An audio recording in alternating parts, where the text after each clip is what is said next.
Bs Woodworking here, and in this video I'm gonna show you how you should store your any oils and what will happen if you don't store it proper way.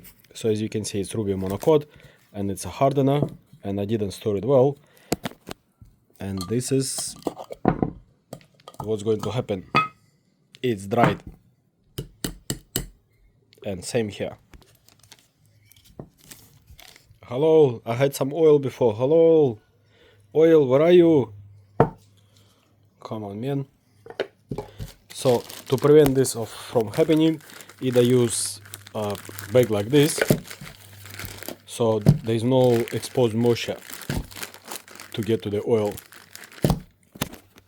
Or second option, which is I think the best, but I haven't got that bag yet. I ordered it, but it's coming from America and blah blah blah. The other bag is there's like a plastic bag with a lid, and you just fill up with oil, and you just zip it, and it's completely airtight. There's no oxygen going through it.